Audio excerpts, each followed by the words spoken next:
everyone, Black Dog back. This is part 4 of No Man's Sky 2023, the Squish Files. Tips, tricks, and a walkthrough for beginning and returning players. Quick recap. Last time we went over our options and settings, discoveries, our log, and a little bit of our catalog and guide. We also lucked out and found a portal glyph. So there's our first portal glyph. Once active, a portal can reveal the glyph sequence for their planet. Other travelers with this glyph sequence can enter into their own portals and visit your planet. The ability to input a glyph must be earned. Enter caves. Use the scanner to locate the graves of fallen travelers. Extract knowledge of glyphs from their logs. Now, you can find travelers in space stations. I have found the odd traveler at a trading post or miner settlement. I've even seen up to 3 travelers per space station.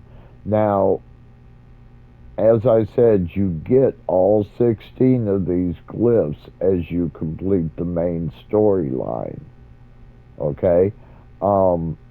But you can also find the travelers, or you can just find their graves and extract the glyphs that way. Okay? So, now that we've done the traveler grave and gotten our glyph, we also got a piece of technology, a memory fragment. So what we're going to do is we're going to consume that, we're going to open it, and see what sort of goodie we get. That gives us a module for a scatter blaster. Now, a scatter blaster is a piece of multi-tool tech. It's a weapon. We don't have the ability to install a scatter blaster yet, so we're just going to hold on to that piece of tech. We're going to transfer it to our ship. So hover over it, hit triangle, and just to the ship. All right. Now back to our log, which we were going to do prior to discovering that grave accidentally. We need to gather copper from a large resource deposit, and then we need to put that copper into our refiner and create chromatic metal. So let's go find that copper. As I said, pressing L1 to use your analysis visor, and we're looking for a deposit. It will be these white diamonds with the cross in the center, and we need copper. So we're going to tag that, and we're just going to take our ship and take a buzz over there and get some copper.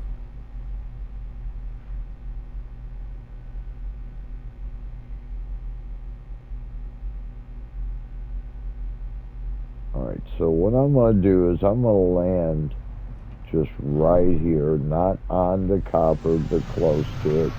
I see several resources that while we're here, we can gather some resources and then get our copper. So, first things first, let's gather these sodium right here. and use that to recharge our hazard protection. Give our life support a little boost. So we're in good shape. Now, there is a piece of damaged machinery, so let's run over.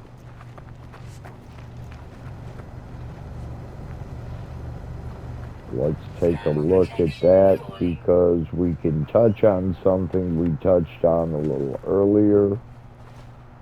Now we have the correct tools. So let's open up this damaged machinery. We'll go ahead and harvest that material.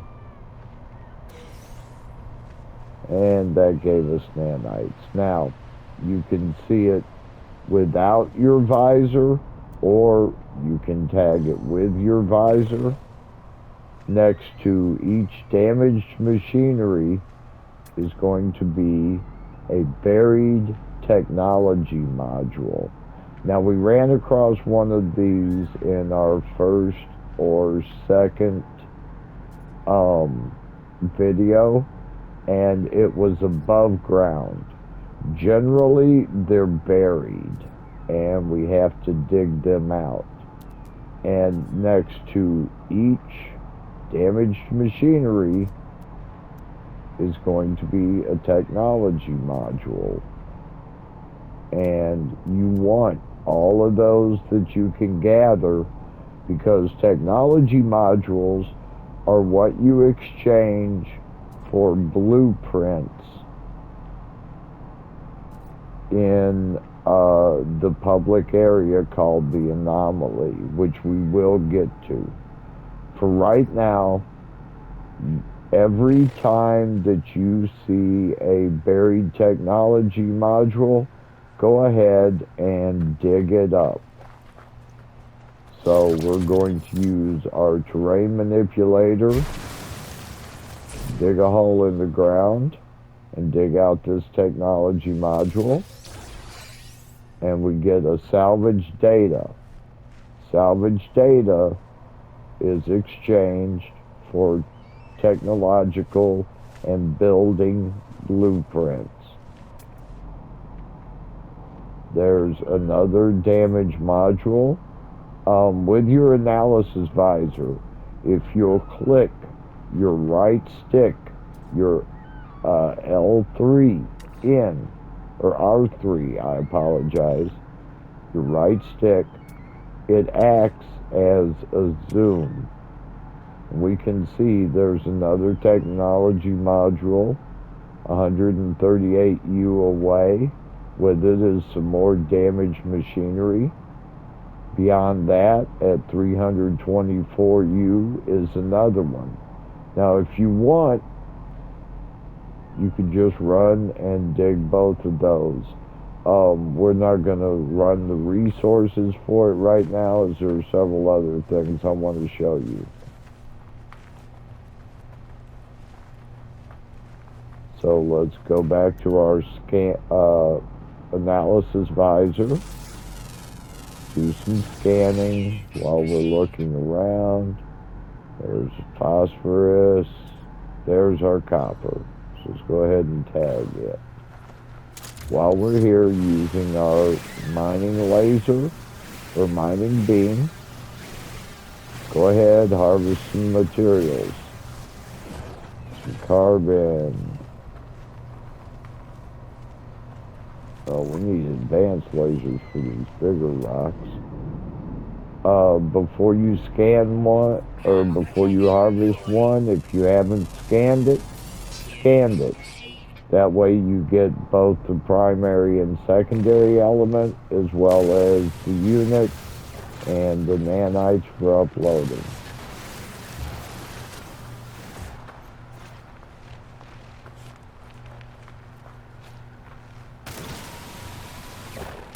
We're definitely going to scan you right off the planet. Yeah. Alright. Copper deposit. Pull out our little torch here. And as you can see, it's primarily a big deposit of mineral. If you press L3, click in your left stick, your scanner will show you how deep it actually goes. It's a pretty big deposit. We need 60 of the copper. Now, I'm not going to stop at 60. I'm going to mine as much as possible. So let's start with our terrain manipulator and just kind of what I do, an idea of how big the deposit is. This one's fairly big. And I just start at one edge.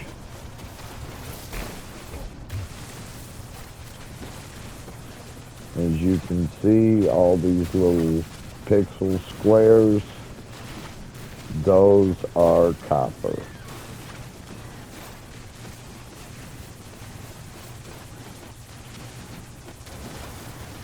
So I just start at one edge and start mining as much copper as possible.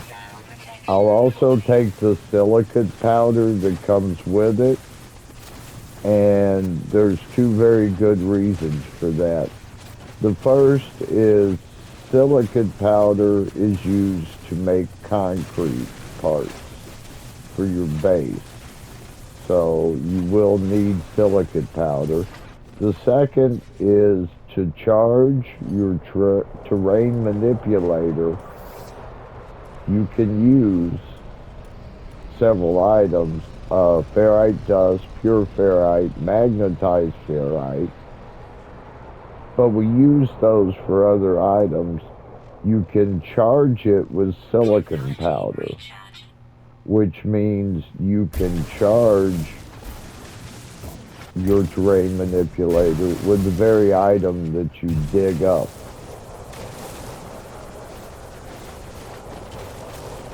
So let's keep going on this copper.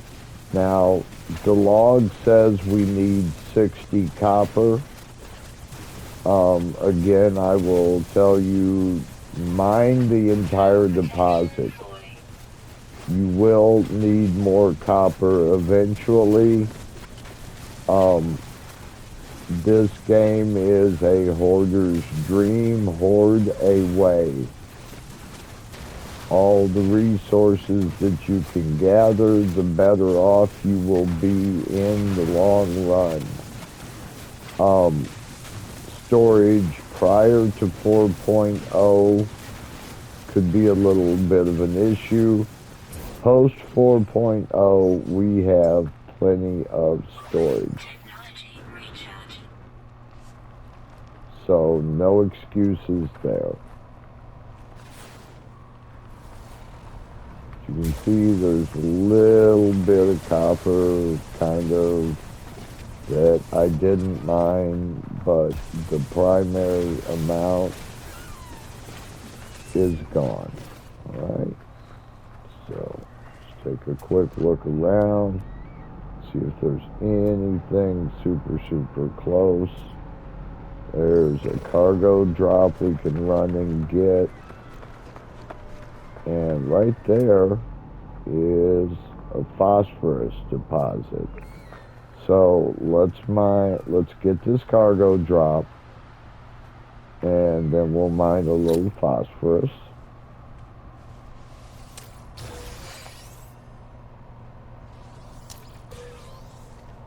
Got some sodium, some projectiles.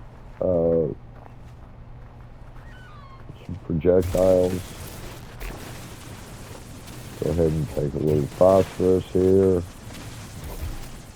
Now, if nothing else, later on, ooh, that is a big deposit. Nice planet. If nothing else, later on, we can sell this phosphorus. Although it can be used to recharge or make certain items as well.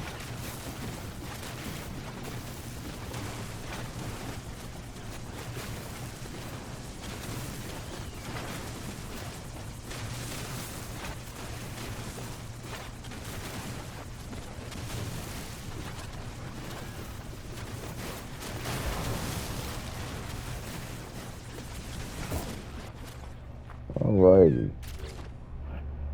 So if you'll see, we have now 556 copper and 180 phosphorus. We have our 2 salvage data, our little bullets that we found, a couple of nav data, and all of our other goodies that we've managed to accumulate. Alright, so let's return to our ship real quick.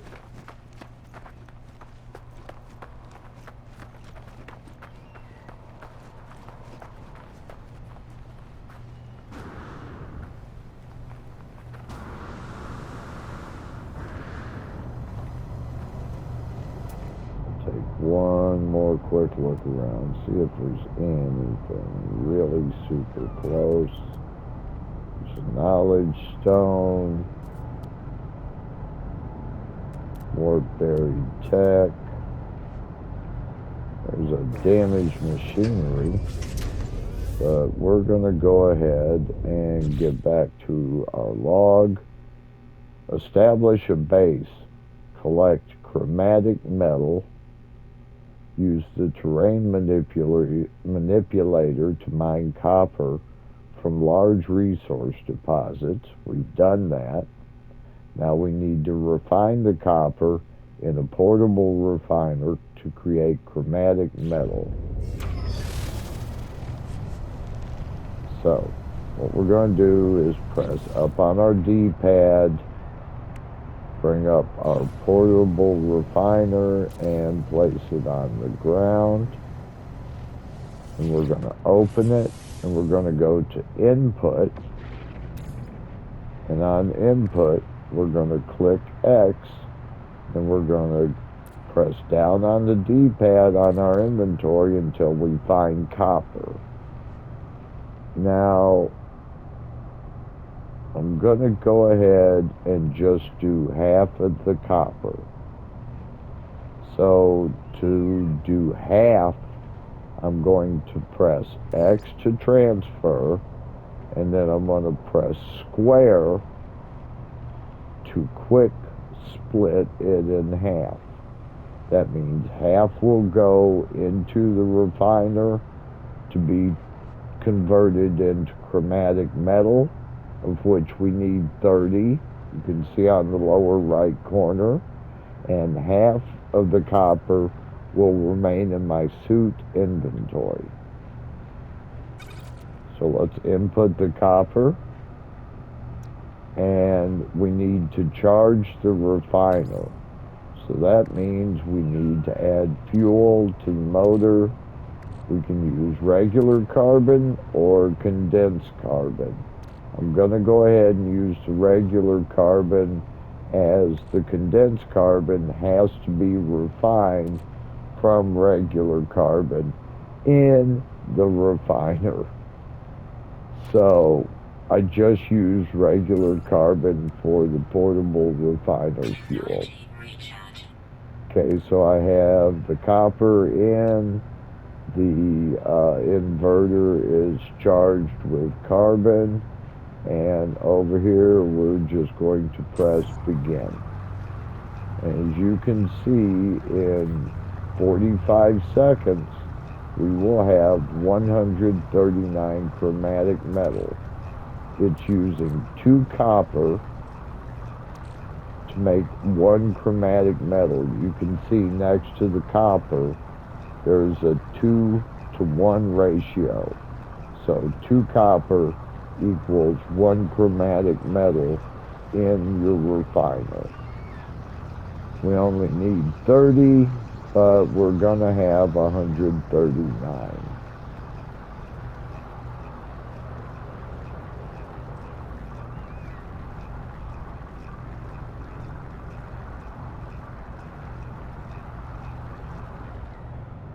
Alright, so it was done. So here's our 139 chromatic metal. So we're going to quick transfer that to our exosuit. Back out of the menu, and then we're going to make sure that we click and hold R3 to pick up our portable refiner. That'll put the fuel back in our inventory, and it will put the refiner back in our inventory. Now, establish and construct a base. Find a suitable planet and deploy a base computer. Use the beacon to register your claim on the site and begin construction. Use the build menu to place new base components. Now, I don't really want to build a base here, and I don't particularly want to build a base on the other planet. So here's what we're going to do. We're going to go into our inventory. We're going to take a look. We need some Starship launch fuel. So I'm going to need some metal plating, which means I need some ferrite dust. So let's hop out and let's get ferrite dust with our mining beam out of these little rocks.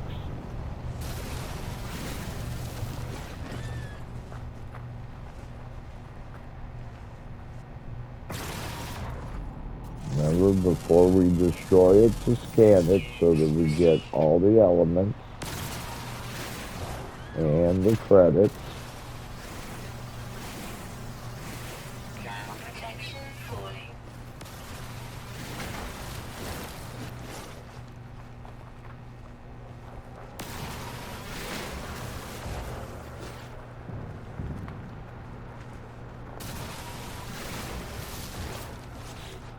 Alright, let's make a couple of metal plates. So hover over an empty square, craft product, metal plate. Let's do 2. We need 50, we need 100 ferrite dust for 2. And we have 81, so we need 19 more. Call it 20. That rock there should be, oops, not that one. This one? Nope. That one. Nope. Alright, we are definitely stuck with these little rocks.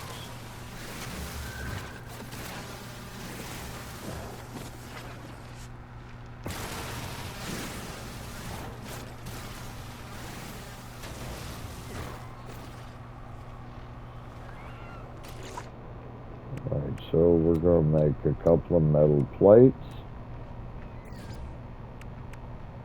And we're going to make a couple of launch fuel. And we're going to crawl in our little ship. And if you press options and go to discoveries, that shows you that there are 1, 2, 3, 4, 5, 6 planets in the system we are in. The one we're starting out in, the one we have lovingly named Ohio. So we're going to go around Ohio and try to find a nice, quiet, and maybe a more hospitable planet to live on. Now we know Norberti is cold and Cleveland is too hot. So let's see what the other 4 planets have in store.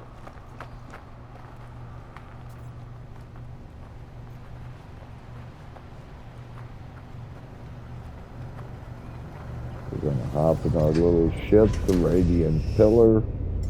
We're going to charge our launch fuel. We're going to charge our pulse engine with tritium. Now, if you need to be aware of how to get tritium, get into your ship, go into space,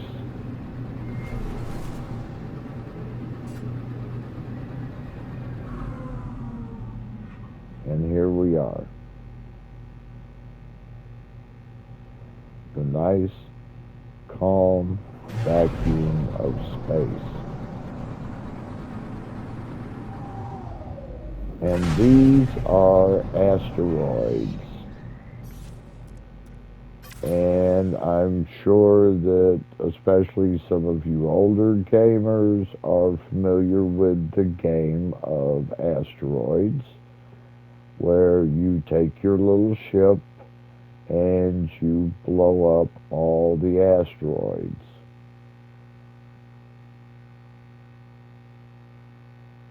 Well, that's where you get tritium.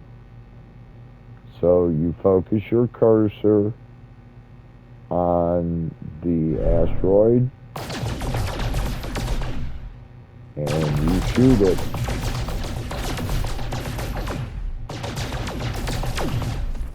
And these larger ones, they may give you silver, such as this one is.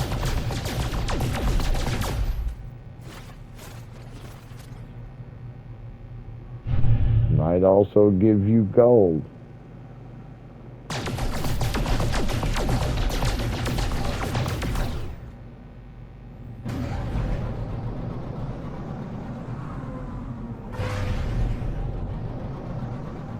These smaller ones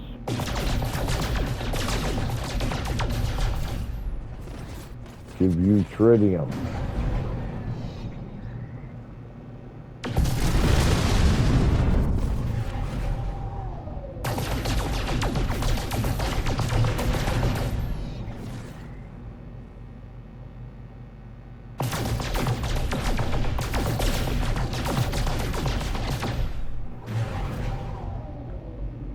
Alright, now there are several options when you're in space and in your ship.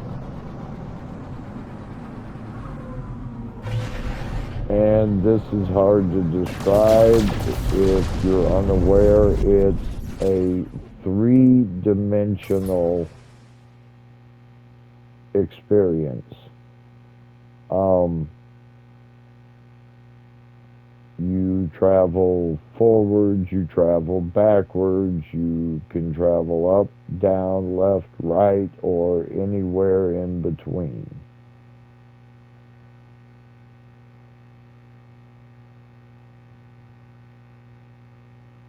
There's a nice little ion storm. Got a couple of the planets. All the little stars that we're going to be able to travel to here shortly. Some nice nebula. Alright, so let's go over some of the settings and functions on your ship. So we have our technology and our cargo. And you can easily transfer cargo from your ship to your exosuit, and you can easily transfer cargo from your exosuit to your ship. So we're going to put some of this extemporaneous cargo onto our ship.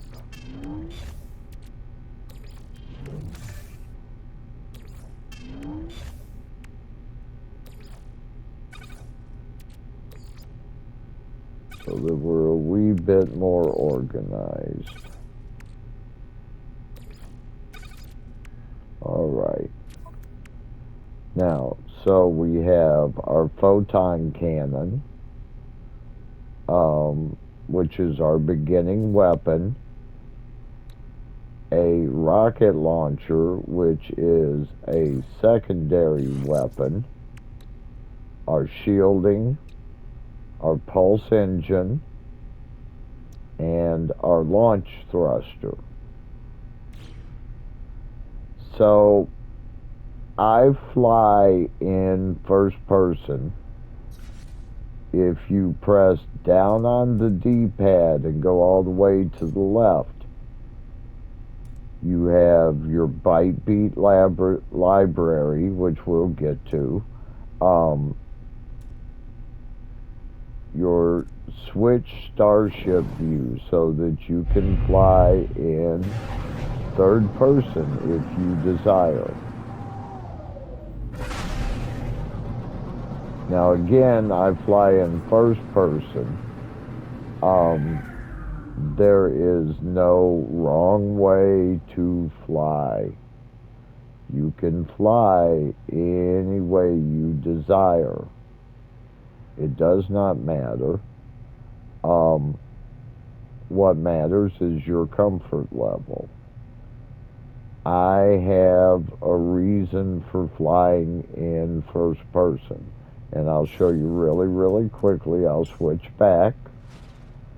I fly in first person because if you'll look at what we're seeing here, so we have our cockpit over us and around us, nice little glass bubble. We have our hand and foot controls, our armrest. All right, and we're going to look at our gauges. And we're going to go from left to right with our gauges. So, pointing our cursor at the planet we just left, you can see it's planet Cleveland. Who discovered it?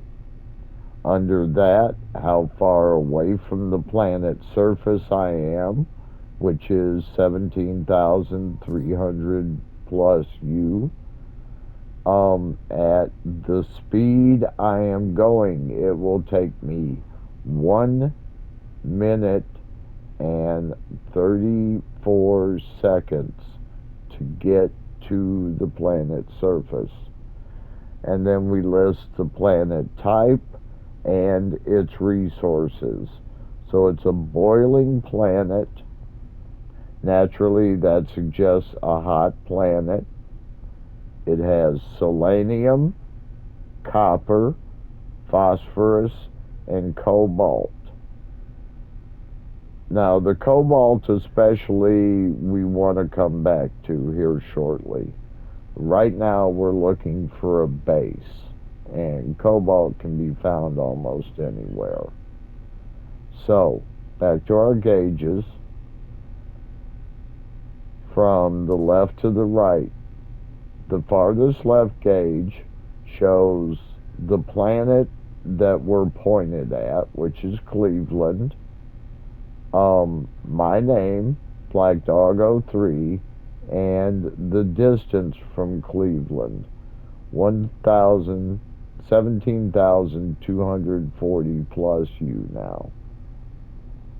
The second gauge next to that on the left, that is our speedometer, for lack of a better word. So to see that in operation, if I press and hold my right trigger,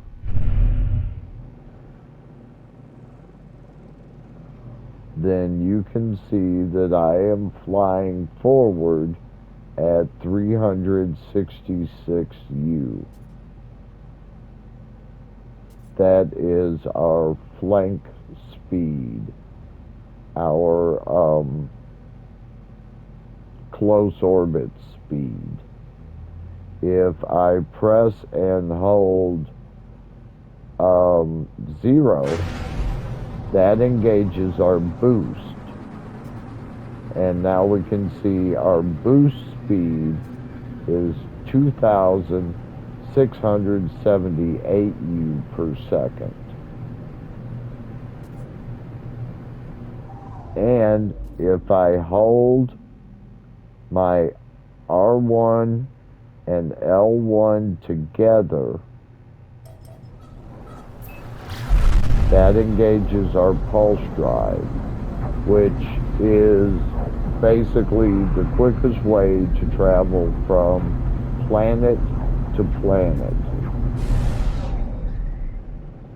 Now, in the center of the 4 gauges, you see this little black and yellow heads-up display, a 3-dimensional display of the planets.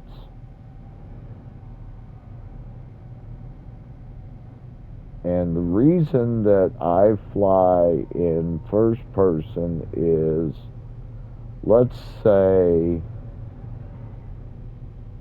we're going to return to Cleveland real quick.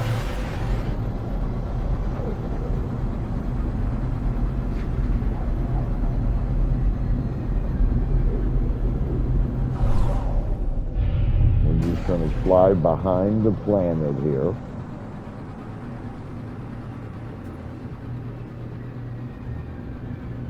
And come out this way a bit. And here I'll switch into third person. Now,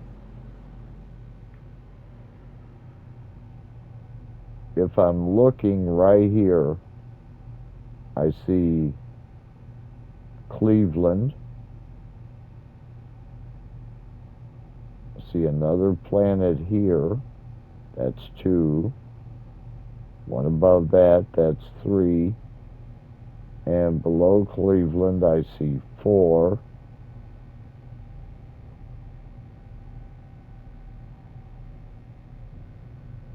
And there's 5.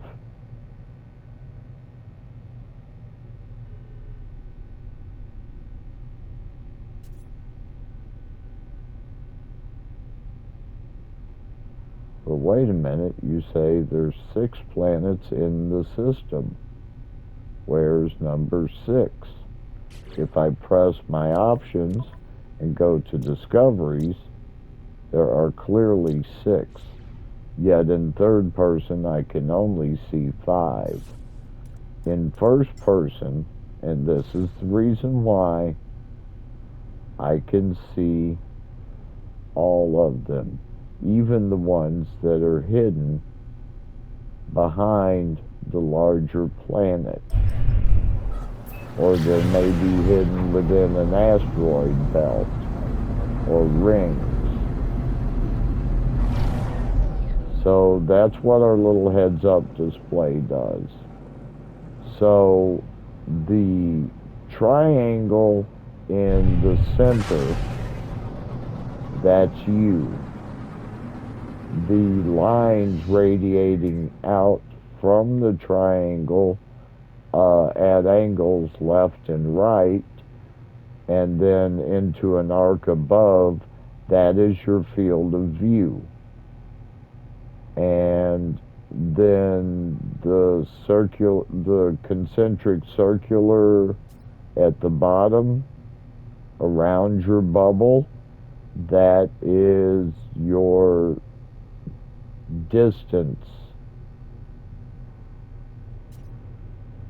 The planets are going to be represented by those little red balls. So you can see, if I put my cursor on the ringed planet ahead of us, you can see on the display in the center, it's directly centered at the farthest ring with the bubble right in front of the white triangle. It works kind of like a bubble level, if you guys can understand that analogy. So planets appear, of course, as spherical objects.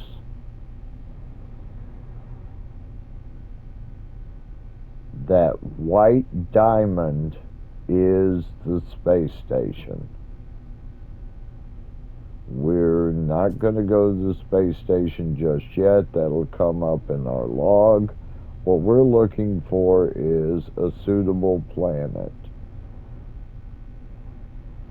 This is not it. So let's check out the other planets in the system.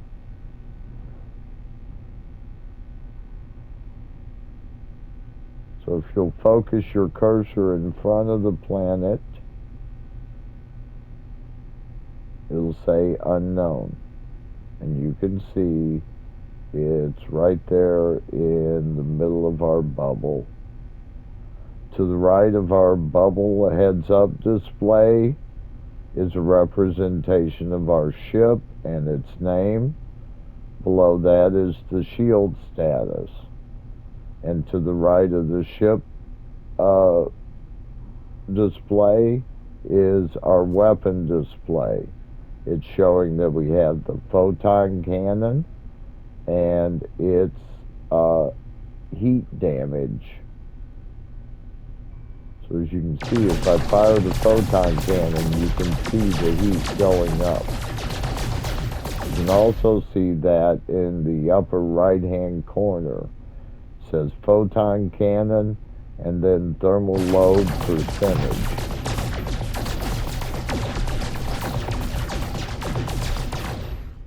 Now if I want to switch weapons, I'll tap triangle, and that will give us our rocket launcher.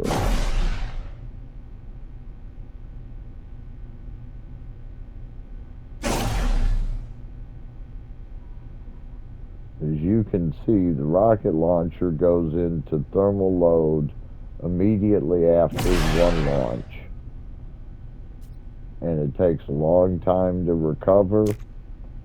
Press triangle again, your photon cannon overheats slower and recovers quicker. Okay, pressing down on your D-pad again. You have your switch starship view, your scanner, your scan deflector, your emergency warp, none of these three that I have installed, and then your companion register. Again, we have no companions.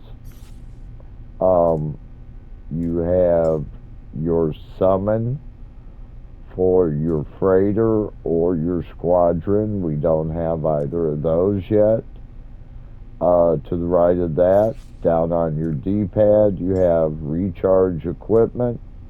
So recharge your launch thruster, your pulse engine, or your shield. Next to that, we have our galaxy map. And this is what is used to travel around the galaxy. Unfortunately, we don't have warp drive yet. We cannot travel to any of these other stars. So we will come back to this. To leave, we hit our options button. Next to that, we have our Starship communicator. No one's trying to communicate with us right now. And finally, we have our photo mode, which works just the same in space as it does on the ground. You can use it to look around, get your bearings, get a look at things, and of course to take beautiful screenshots. So now we're on the hunt for a place to lay our base. We know that we do not want to live on either Norberti or Cleveland. That gives us 4 other planets to check. Now, how do we know we even want to fly to this far distant planet there? If we click left stick inward, L3 in, that places a scan, and that tells us the planet name, that it has been unmapped, how far away, how long to get there, planet type, and resources. And we can go and focus on each planet and click in our left stick and get that information. A scaly planet. That sounds interesting.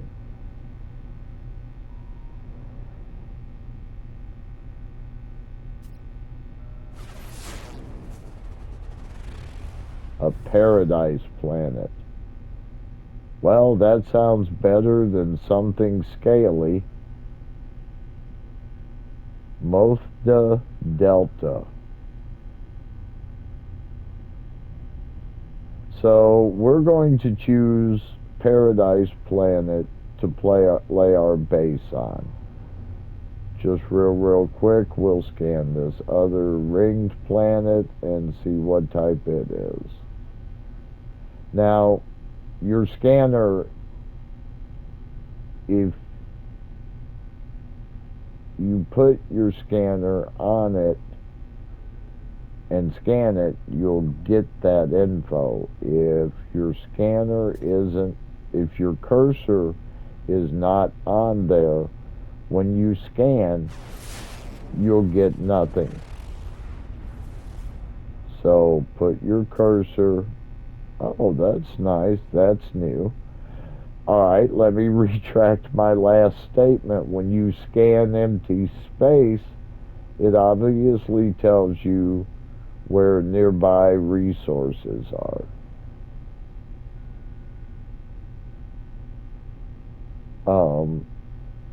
So we put our cursor over the planet, and we press L3 for scan, and that is a breached planet.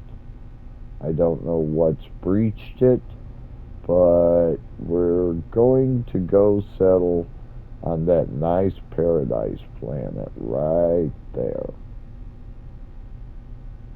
So to get there, I can go several ways. I can hold my right trigger, and it will take me 2 hours and 38 minutes. I can hold the 0 button. It will take me 22 minutes. Or I can put it in pulse drive, holding my R1 and L1 buttons at the same time, and it will take me 1 minute to get there. You folks are welcome to fly at your own pace. I prefer to get there quickly.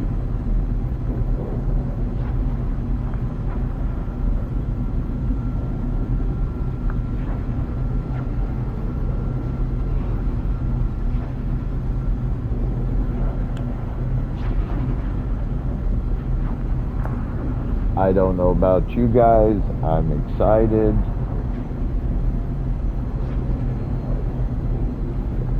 You don't always get a paradise planet in your first system. So this will be a nice spot.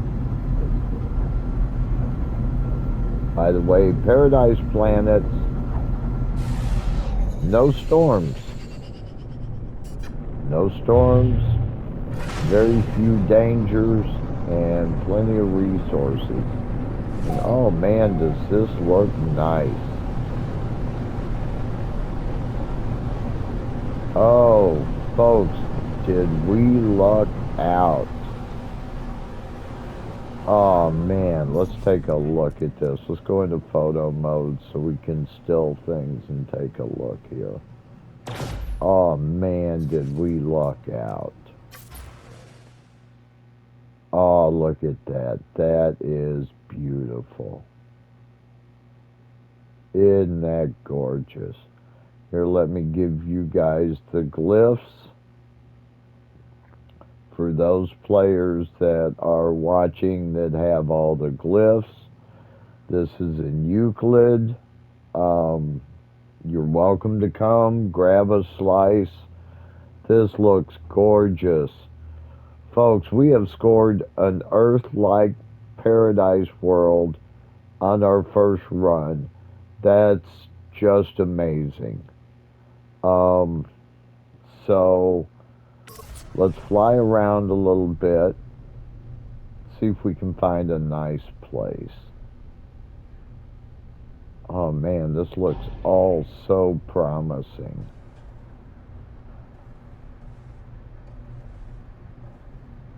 Beautiful blue sky, beautiful blue water.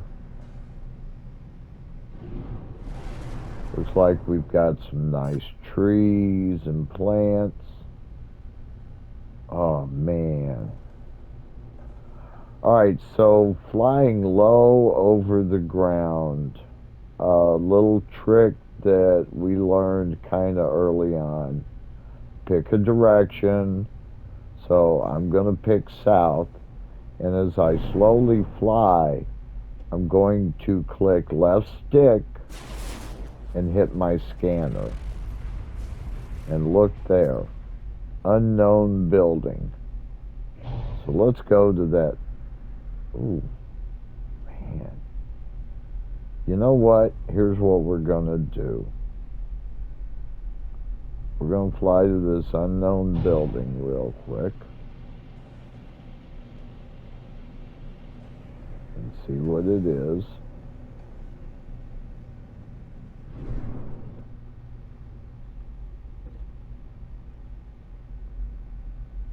Alright, we have a No Man's Sky trailer park. I believe we covered the No Man's Sky trailer park in our last vid.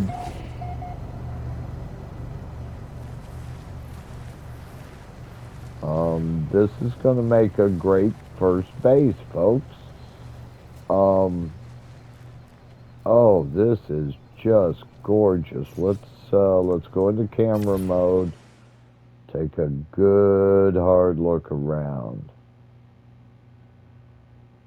Oh yeah, look at that. Oh. There's something over there that we're going to be able to go check out.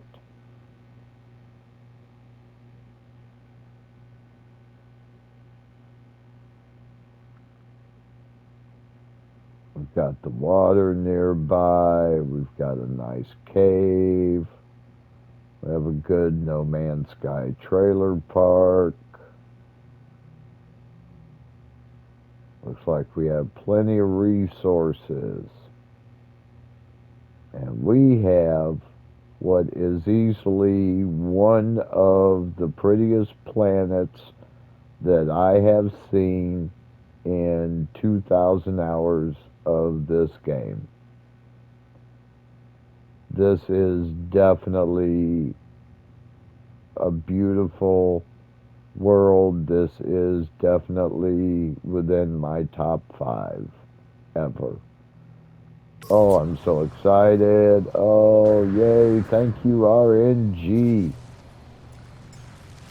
Let's make it proper.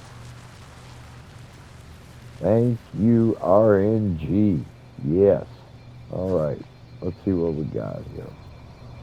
We got our trailers, our damaged machinery, our buried tech. Oh, let's go learn a word. These lovely little beauties right here are called knowledge stones. See, it's indicated with that purple.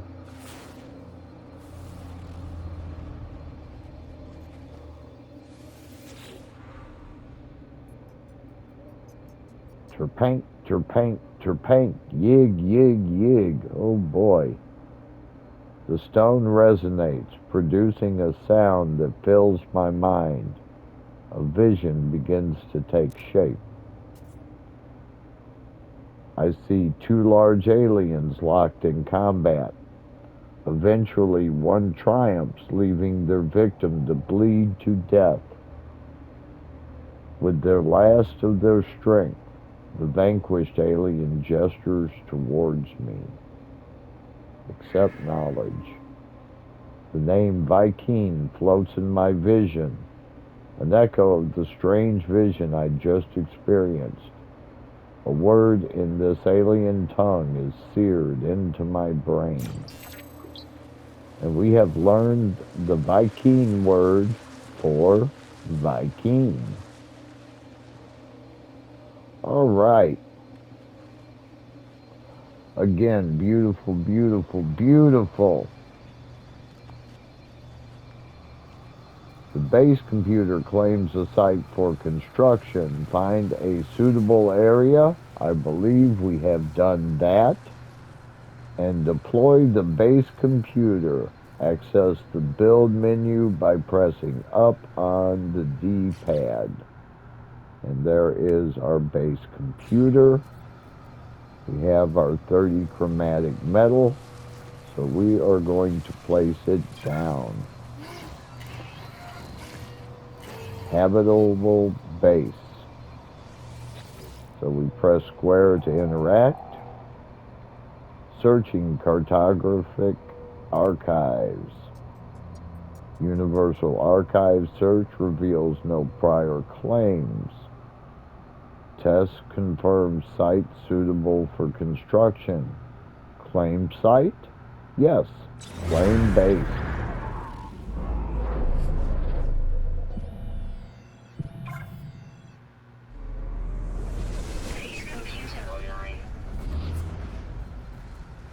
Base computer online. Archives active. All right, we are some happy campers. Folks, I want to thank you for turning into the Squish Files. You folks have a great day, and we'll be back with episode 5.